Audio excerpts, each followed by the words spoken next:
রূপগঞ্জে নানা অপরাধে 3টি কারখানাকে 10 লাখ টাকা জরিমানা। Shitalakshya TV report.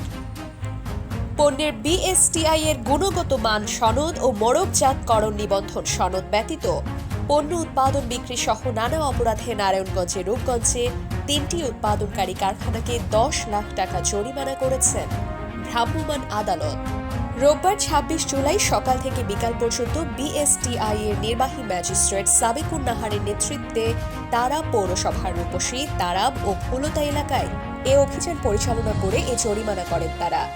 এ সময় বিএসটিআই এর নির্বাহী ম্যাজিস্ট্রেট সাবিকুন নাহার বলেন, রূপগঞ্জ উপজেলার ফুলতা, তারাব পৌরসভার রূপসী ও তারাব এলাকায় অভিযান পরিচালনা করে ACI Godrej, Agrovet private limited ও আফতাব ফিড প্রোডাক্ট লিমিটেডকে 4 লাখ করে 8 লাখ এবং জিউজো ইন্ডাস্ট্রি লিমিটেডকে 2 লাখ টাকা, মোট 10 লাখ টাকা জরিমানা করা হয়।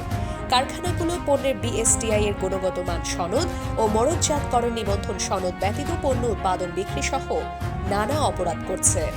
অভিযানকালে উপস্থিত ছিলেন নারায়ণগঞ্জ জেলা বিএসটিআই এর উপপরিচালক KM হানিফ, সহকারী পরিচালক রাকিবুল আলম, ফিল্ড অফিসার রেজানুর রহমান সরকার, ফিল্ড অফিসার রাশেদ আল মামুন, পরিদর্শক হাফিজুর রহমান সহ অনেকে।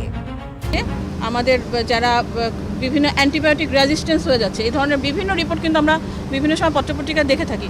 তো এইসব ক্ষেত্রে এই জন্যই কিন্তু আমাদের সরকার খুবই পরিমাণ জোর দিচ্ছেন আমাদের যে এই প্রোডাক্টগুলো আছে পোলট্রি ফিড, ফিশ ফিডে।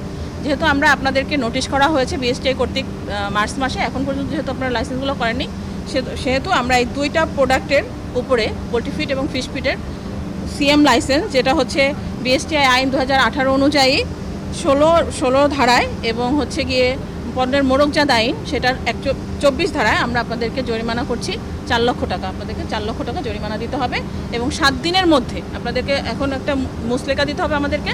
7 দিনের মধ্যে অবশ্যই আপনারা এই আবেদনটা করে অবশ্যই এই প্রোডাক্টগুলোর লাইসেন্সটি করে নেবেন এবং আপনাদের যে প্যারামিটারগুলো যাচাই করে নেবেন আদৌ এটা আমাদের যে স্বাস্থ্যের জন্য, মানব স্বাস্থ্যের জন্য কোনো ক্ষতিকারক কোনো কিছু এই পোলট্রি ফিড এবং ফিশ ফিডের মধ্যে আছে কিনা এটা যাচাই করে নিতে হবে। ধন্যবাদ।